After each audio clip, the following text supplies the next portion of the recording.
제도를 폐지가 아니라 개편하겠다라고 해석해야 된다라고 말씀을 드렸었죠. 축소시켜줘야 된다. 90%로. 반드시 후분양제로 계약할 수 있게끔 법을 개정해야 된다.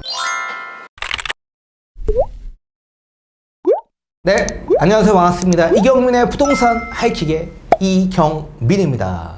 자, 며칠 전 원희룡 국토부 장관이 기자간담회에서 우리나라의 유일한 전세 제도 수명을 다한 것 같고 정부 전체 다 바꿔야 한다라고 발언을 한 바 시장에 큰 충격을 준 적이 있었습니다. 자, 그 당시에 제가 강의 영상에서 이게 전세 폐지, 전세 종말론에 대한 발언이 아니라 전세 개편안에 대한 발언으로 해석해야만 한다라고 꾸준히 말씀을 드려왔었습니다. 절대적으로 전세 제도는 종말, 폐지가 될 수 없다. 폐지가 되는 순간 우리나라의 경제 시스템이 전부 다 무너질 수 있기 때문에 정부는 전세 제도를 전부 바꿀 수가 없다라고 말씀을 드려왔었죠.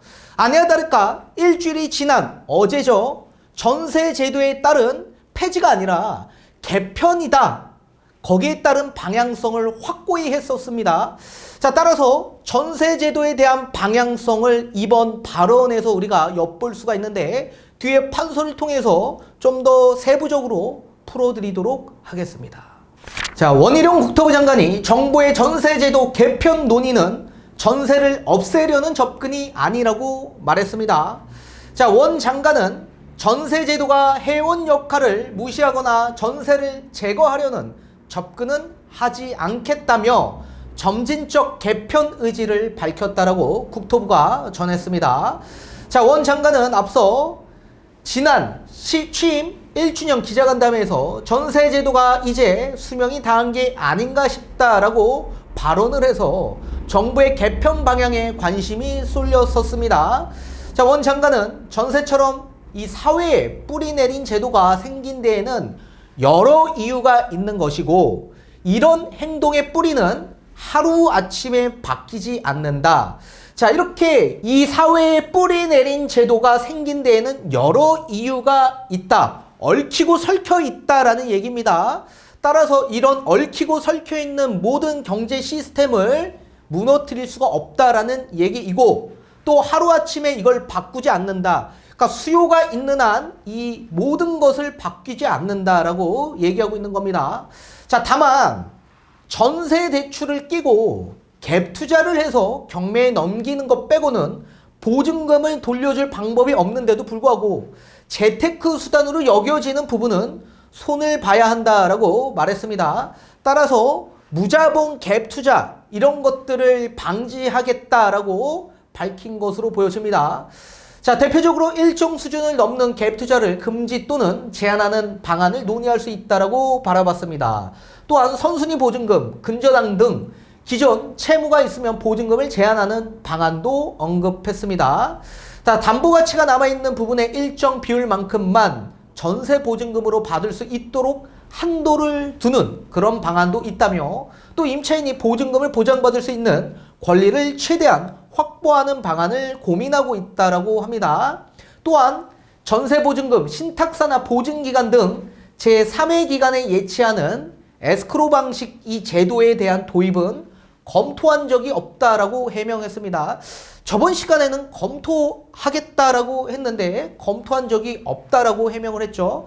그러니까 제가 봤을 때 국토부 장관은 말을 굉장히 많이 바꾸는 분으로 보여지고 있고 그리고 굉장히 정부와 대치되는 발언을 굉장히 많이 하고 있습니다. 정부가 가고자 하는 방향과 다른 발언을 하고 있거든요. 왜냐하면 정부의 정책 방향에 옹호하는 수요가 있는 반면에 또 반대하는 수요가 있기 때문에 아마 이런 정치적 발언을 하고 있는 것으로 보여지고 있습니다. 자, 원 장관은 극단적 예로 에스크로 도입을 말하는 사람이 있다는 뜻으로 말했던 것이다며 전세 보증금을 모두 금융기관에 맡기고 쓰지 말라고 하면 전세를 하지 말라는 얘기로 현재까지 검토된 적이 없다라고 딱 잘라 얘기했다고 합니다. 자, 국토부는 현재 국토연구원을 통해 주택임대차법 개선을 위한 연구 용역을 진행하고 있고 2024년 1월 뒤에 나온다라고 합니다. 자, 그렇다면 앞으로 어떤 방향으로 전세 제도를 개편할 수 있을지 뒤에 판소를 통해 알려드리도록 하겠습니다. 자, 지금의 이 전세 제도를 폐지하겠다라는 얘기가 아니라고 제가 저번 시간부터 강조하면서 말씀을 해드리고 있습니다. 자, 폐지가 아니라 지금의 이 전세 제도를 개편하겠다라고 해석해야 된다라고 말씀을 드렸었죠. 그러면서 여러 가지 제도 도입에 대해서 설명을 드렸었습니다. 자, 그 하나의 예로 에스크로 제도를 도입할 수 있을 거다, 그렇게 검토하고 있다라고 얘기했죠. 자, 저는 이 에스크로 제도에 대한 도입을 반대했습니다. 자, 반대한 이유는 전세 가격이 폭등할 수 있기 때문에 그렇다라고 제가 저번 강의 영상에서 말씀을 드렸었죠.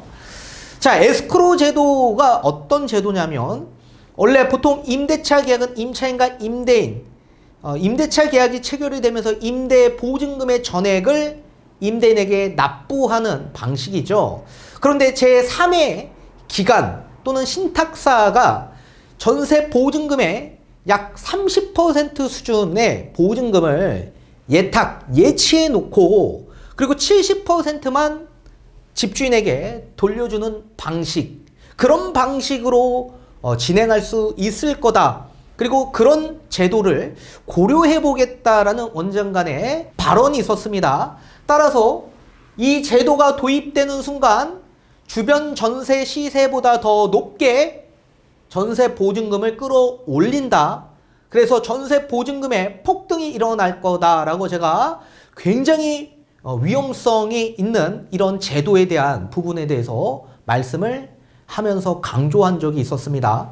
따라서 이 제도는 앞전에 본 거와 같이 도입하지 않겠다라고 얘기를 했죠. 자, 그렇다면 지금 이 전세 제도에 대한 개편안이 왜 나오고 있는지를 우리가 한번 잘 생각을 해야 되는데, 전세 사기 때문에 일어난 겁니다. 이 개편안에 대한 거는 전세 사기에 대한 부분을 예방하기 위한 목적이죠.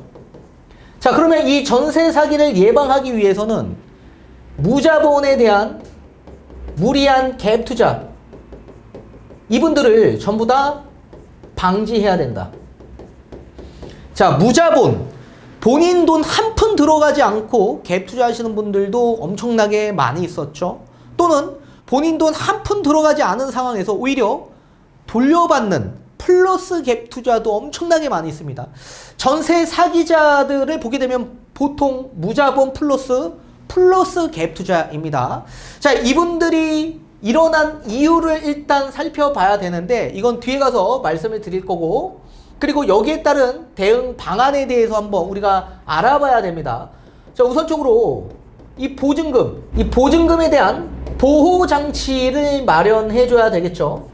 그래서 저는 총 3가지를 제안합니다. 3가지.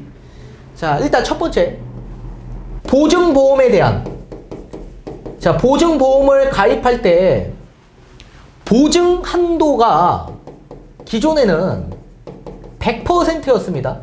100%. 근데 요거를 축소시켜줘야 된다. 90%로. 지금도 현재 등록 임대사업자분들 같은 경우에는 보증보험에 가입하기 위해서는 지금은 전세가율이 100%대였는데 이제 5월부터는 90%로 맞춰야지만 허그 같은 보증기관에서 보증을 해줍니다. 자, 쉽게 예를 들면 집값이 1억 정도 하는 주택이 있습니다. 이 주택에 전세를 들어가고자 보증보험에 가입을 하려고 하는데 전세가율이 100%로 보증 한도가 충족이 됩니다. 따라서 전세 1억까지도 충분히 보증보험에 가입이 가능했었던 겁니다. 그래서 신축 다세대, 신축 빌라 같은 경우에는 매매 시세가 정확하게 모르다 보니까 임차인 입장에서 전세가 1억 정도 하는 집값과 거의 똑같은 수준의 전세 가격에 높게 형성되어 있는 이 전세를 보증보험에 가입할 수 있으니까 이거 등록하셔도 된다. 그러니까 안심하고 전세 체결하셔도 무방하다라는 얘기로 전세 계약을 하셔서 임차인이 되신 분들이 많이 계시죠. 근데 알고 보니까 전세 금액이 엄청나게 높게 형성되어 있는 깡통 전세였던 겁니다. 이런 집에서 전세 사기가 엄청나게 발생이 되었던 거죠. 자, 그렇기 때문에 이 보증 한도를 90%, 그렇다면 전세가 1억이 아닌 전세가 얼마가 돼야 되나요? 9천만 원. 이렇게 보증보험에 가입할 수 있는 보증 한도의 전세가율을 등록 임대사업자처럼 모든 이제 주택에서도 마찬가지 이렇게 보증보험에 가입하기 위해서는 한도를 축소시켜줘야만 한다. 이거를 공론화할 필요가 있고 대중화할 필요가 있다고 저는 생각을 합니다. 이게 아마 나올 수도 있다고 저는 생각을 하고 있고, 또 두 번째, 보증금과 대출에 대한 금액의 합산 금액이 집값의 90%를 초과하게 될 경우, 이건 거의 부채가 엄청나게 많은 주택이죠. 이런 주택에 전세 세입자가 계약하는 순간 깡통 전세가 될 가능성이 매우 높아질 수 있을 겁니다. 자, 그리고 전세 세입자분들은 전세 대출을 받아서 전세 계약을 하시는 분들이 거의 대다수죠. 따라서 전세 대출에 따른 이 보증 한도를 지금 현재 80% 수준인 상황인데 90%의 집값의 부채가 넘어갈 경우 60%로 축소하는 이런 방안도 고려할 수 있다라고 보여집니다. 이거는 실제로 안심전환 대출에 따른 이런 보증 한도가 집값의 90%를 부채 한도가 넘어갈 경우에 60%로 제한하고 있습니다. 자, 쉽게 예를 들면 전세 금액이 5억 정도 합니다. 5억. 자, 전세 대출에 대한 보증 한도, 허그 같은 보증 기관이 시중은행에서 대출을 해줄 때 보증을 해줘야지만 전세 대출이 나가는 겁니다. 근데 허그 같은 곳은 몇 퍼센트? 80% 보증을 해줍니다. 따라서 전세가 5억이라고 한다면 대출은 얼마가 나와요? 약 80%인 4억이 나온다. 그런데 집값의 90%의 보증금과 대출, 부채에 대한 금액이 초과될 경우에 60%로 제한한다고 얘기했죠? 그러면 얼마가 되죠? 대출 한도가 5억의 60%, 3억으로 줄어들 수 있죠. 자, 이렇게 될 경우에 부채가 막대한 이런 주택에 있어서는 대출 한도가 많이 나오지 않기 때문에 전세 수요가 감소되는 이런 자연스러운 현상들이 발생될 수 있고, 이런 집들을 또 기피할 수밖에 없을 겁니다. 자, 그래서 이런 방식이 또 나올 수 있다라고 보여지고 있고, 또 세 번째, 저는 개인적으로 신축 다세대, 이 신축 빌라 같은 경우, 이런 경우 저는 후분양제를 실시해야 된다라고 생각합니다. 후분양제. 자, 우선적으로 이렇게 무자본 수백 채, 수천 채에 대한 갭 투자가 발생된 이유, 신축 다세대에서 거의 대다수가 많이 발생이 되었죠. 자, 이렇게 빌라왕 전세 사기가 대두됐던 가장 큰 이유는 후분양제로 분양을 했기 때문에 그렇다. 자, 우선적으로 신축 빌라는 선분양을 하게 될 경우에 사용 승인 이전에 분양 계약을 할 경우에는 검인계약서로 계약서를 작성하게 되어 있습니다. 거래 신고는 되지만 실거래가 조회가 되지 않습니다. 따라서 실거래가 조회가 되지 않다 보니까 시세가 명확하게 되어 있지 않다. 그래서 집주인들이 분양을 얼마에 받았는지 명시되어 있지 않다 보니까 세입자들이 전세 보증금이 얼마 정도가 적정 시세인지 판단하기 어려웠던 겁니다. 자, 쉽게 예를 들면 분양가가 5억짜리 신축 다세대가 있습니다. 분양을 5억에 받았는데 요거 이제 사용 승인 이전에 다세대 주택을 계약한 겁니다.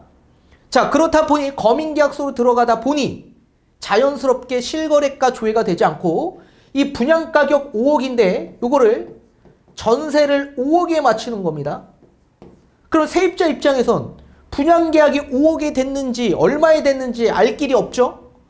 그러니까 전세가 신축이다 보니 전세 시세가 높다, 높은가 보다, 그렇게 자연스럽게 생각하고 계약하시는 분들 굉장히 많다. 그래서 투자자 입장에서 이건 뭐예요? 무갭이잖아요. 무갭. 오히려 분양 가격보다 전세 가격을 더 높게 해서 받는 플러스 갭 투자도 엄청나게 성행했습니다. 이런 신축 다세대에서. 이렇기 때문에 무자본으로 능력도 없는 이런 투기성, 몇백 채, 몇천 채 정도의 이런 투기성으로 깡통 전세, 빌라 전세 사기가 발생된 겁니다. 따라서 저는 반드시 후분양제로 계약할 수 있게끔 법을 개정해야 된다. 이렇게 저는 생각을 합니다. 따라서 요 보증금을 보호하는 장치로는 전세 대출을 사실 우리가 규제하는 것보다 자연스럽게 이런 보증 한도를 내리게 되면 전세 대출에 대한 부분은 감소할 수밖에 없죠. 따라서 이런 전세 사기를 예방할 수 있게끔 법을 좀 개편하고 마련할 필요가 있다라고 보여집니다. 그리고 또 저번 시간에 얘기했던 임대차 입법, 서로 상생할 수 있는 그런 임대차 입법에 대한 수정안도 반드시 함께 발표돼야 될 것 같습니다.